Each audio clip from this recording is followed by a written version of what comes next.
Thanks, Bill. This is N7MSB, and I am ready to go. On slide 1, these were created by Keland Draney.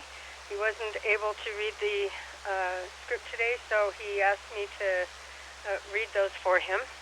So today we're going to talk about creating your family emergency communications plan, a few ideas to make sure our families are prepared. And these ideas were taken from ready.gov, and I will say that this is a much more comprehensive training on this subject than I have done in the past. So I'm looking forward to this. Slide 2. We might ask, what if something happens and I'm not with my family? Will I be able to reach them? How will I know they are safe? How can I let them know I'm okay? During a disaster, you will need to send and receive information to and from your family. Slide 3. Plan in advance. Communication networks, such as mobile phones and computers, could be unreliable during disasters, and electricity could be disrupted. Planning in advance will help ensure that all the members of your household, including children and people with disabilities, and others with access and functional needs, as well as outside caregivers, know how to reach each other and where to meet up in an emergency. Planning starts with 3 easy steps. Slide 4. Collect information. Household information, school, childcare, caregiver, workplace emergency plan, out-of-town contacts, emergency meeting places, other important numbers and information. Okay, let's talk about each of these. Slide 5. Write down phone numbers and email addresses for everyone in your household. Having this important information written down will help you reconnect with others in case you don't have your mobile device or computer with you, or if the battery runs down. I don't know about you, but I can't remember any of those phone numbers anymore. That used to be a given, but not anymore. If you have a household member or members who is deaf or hard of hearing, or who has a speech disability and uses traditional or video relay service, include information on how to connect through relay services on a landline phone, mobile device, or computer. Slide 6. Emergency plans, school, childcare, caregiver, workplace. Because a disaster can strike during school or work hours, you need to know their emergency response plans and how to stay informed. Discuss these plans with your children and let them know who could pick them up in an emergency. Sorry about that, had an alarm go off. Make sure your household members with phones are signed up for alerts and warnings from the school, workplace, and or local government. To find out more about how to sign up, see Be Smart, Know Your Alerts and Warnings at http:// I think those are both forward slashes, #1.usa.gov/1 B as in boy, D as in dog, LOVE, period. If I could remember my phonetics, I would do it in phonetics, but I didn't spell it out for myself, and I don't remember when I'm in front of a mic. That just shows I need to practice. For children without mobile phones, make sure they know to follow instructions from a responsible adult, such as a teacher or a principal. Slide 7. Out-of-town contact. It is also important to identify someone outside of your community or state who can act as a central point of contact to help your household reconnect. In a disaster, it may be easier to make long-distance phone calls than to call across town because local phone lines can be jammed. Slide 8. Emergency meeting places. Decide on safe, familiar places where your family can go for protection or to reunite. Make sure these locations are accessible for household members with disabilities or access to functional needs. If you have pets or service animals, think about animal-friendly locations. Slide 9. Identify the following places. indoor. If you live in the area where tornadoes, hurricanes, or other high wind storms can happen, make sure everyone knows where to go for protection. This could be a small interior windowless room, such as a closet or bathroom, on the lowest level of a sturdy building, or a tornado-safe room, or a storm shelter. In your neighborhood. This is a place in your neighborhood where your household members will meet if there is a fire or other emergency and you need to leave your home. The meeting place could be a big tree, a mailbox at the end of the driveway, or a neighbor's house. This is N7MSB for ID. Slide 10.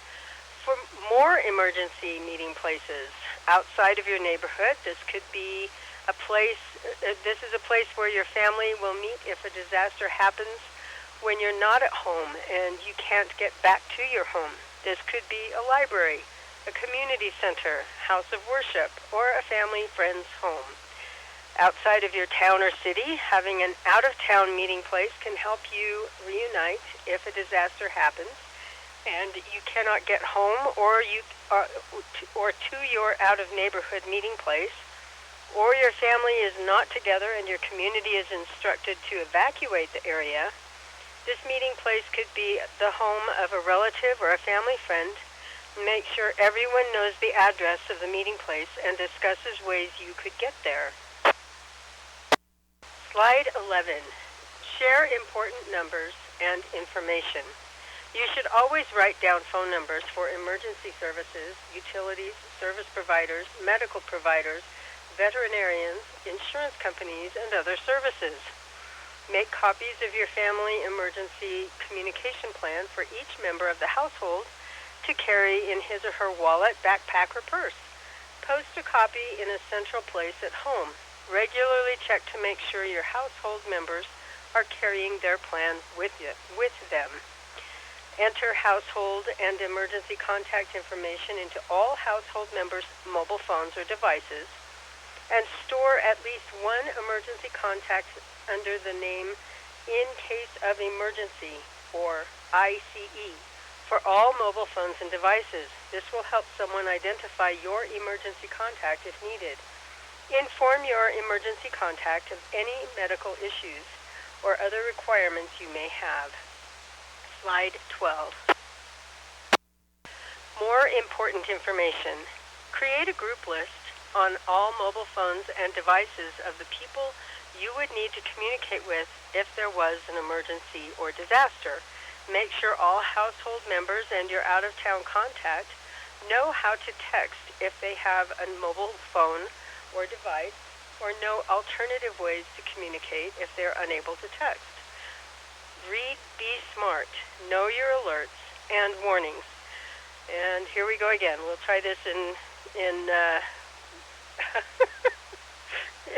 in our radio speak here. Hotel Tango Tango Papa : //1 period. Uniform Sierra Alpha period. Golf Oscar Victor /1 Beta Delta Lima Oscar Z, I forgot what Z is, Z, I guess, and Echo.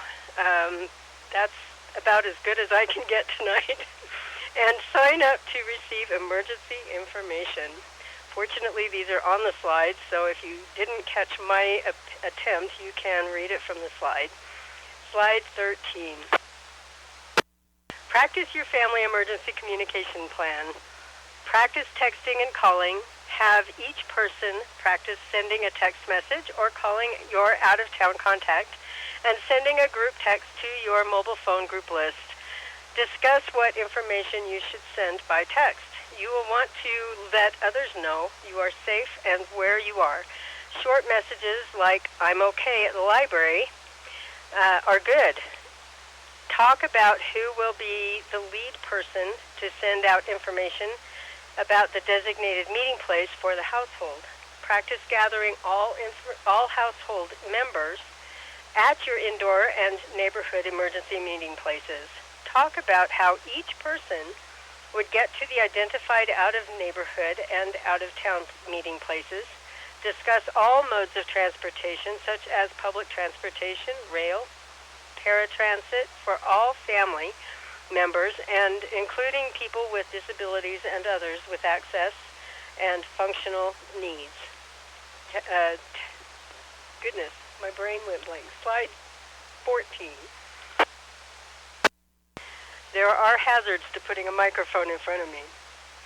More practice plans. Regularly have conversations with household members and friends about the plan, such as whom and how to text or call and where to go. So to show why it's important to keep phone numbers written down, challenge your household members to recite important phone numbers from memory. Now ask them to think about doing this in the event of an emergency. Make sure everyone, including children, knows how and when to call 911 for help. You should only call 911 when there is a life-threatening emergency. Review, update, and practice your family emergency communication plan at least once a year or whenever any of your information changes. Slide 15. How did your practice go? After the practice, talk about how it went and what worked well, what can be improved, what information, if any, needs to be updated. If you make updates, remember to print new copies of the plan for everyone. Slide 16. Other important tips for communicating in disasters. Text is best when using a mobile phone, but if you make a phone call, keep it brief and convey only vital information to emergency personnel or family or household members. This will minimize the network congestion, free up space on the network for emergency communications, and conserve battery power. Wait 10 seconds before redialing a number. If you redial too quickly, the data from the handset to the cell sites do not have enough time to clear before you've resent the same data. This contributes to a clogged network. Slide 17. More important tips. Batteries. Conserve your mobile phone battery by reducing the brightness of your screen, placing your phone on airplane mode, closing apps you do not need, limit watching videos and playing video games to help reduce network congestion. Keep charged batteries, a car phone charger, and a solar charger available for backup power for your mobile phone, teletypewriters or TTYs, amplified phones, and caption phones. If you charge your phone in your car, be sure the car is in a well-ventilated area, not in a closed garage, to avoid life-threatening carbon monoxide poisoning. Any comments or questions? None heard. It was a very comprehensive training. I will turn it back over to K7SEE. Bill.